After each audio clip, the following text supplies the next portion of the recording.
So, Gourmeta, tell us, what do you want to talk about today?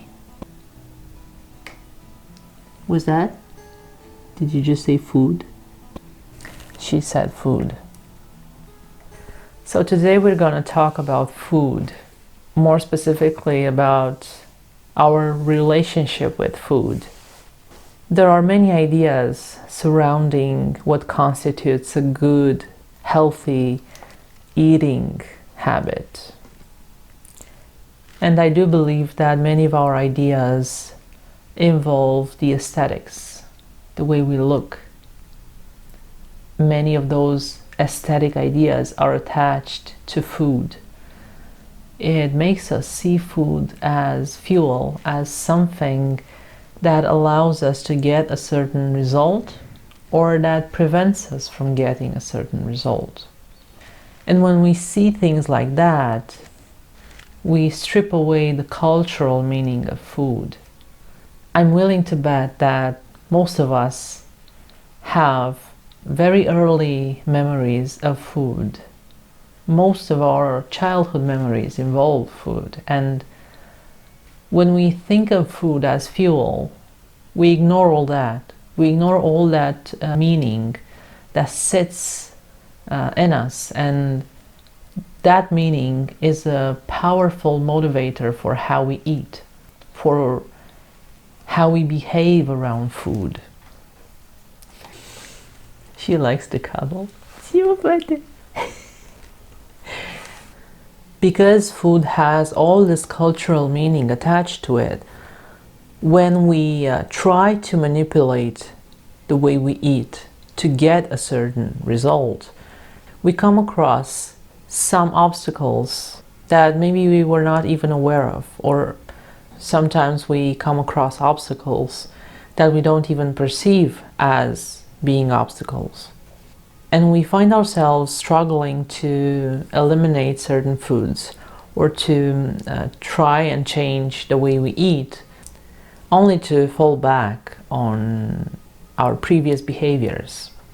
Because food is attached to very early memories and very early ideas about our sense of identity, when we try to change the way we eat, we are basically trying to change the way we are and who we are. So it's a bit more complex than just saying no to the next cookie. But that doesn't mean that it's very hard to do or impossible. It simply means that we ought to see food for what it truly is, not just fuel to get us to a certain point, to get us to a certain look, but it's part of who we are, part of our sense of self. And it's a big part of the way we interact with the world, a big part of the way we perceive, and a big part of the way we experience special moments with loved ones, special moments when we are alone. It makes us evaluate life in a certain way. And because food is attached to our sense of identity, this in turn says something about how we perceive ourselves, about how we see ourselves in this world. So when we struggle with eating, when we struggle to say no to sugar, when we can't stop eating, or when we love hunger so much that it turns into something sacred, we are basically expressing a trait about ourselves. The relationship we have with food is, in essence, a relationship we have with ourselves. If we struggle to have control around food, that's because we struggle to have control about ourselves.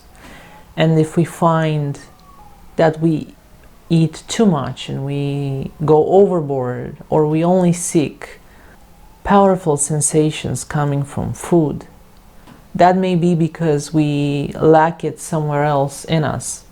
It may be because we cannot find a proper way to express, a proper way to be connected with the world, and we feel the need to just fill up a certain void.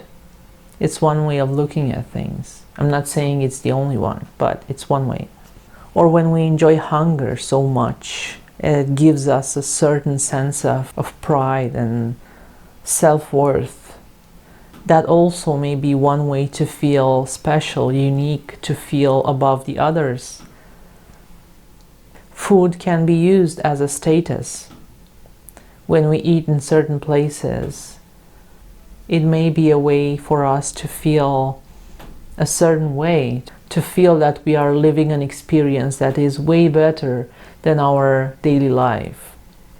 There are many ways of expressing around food.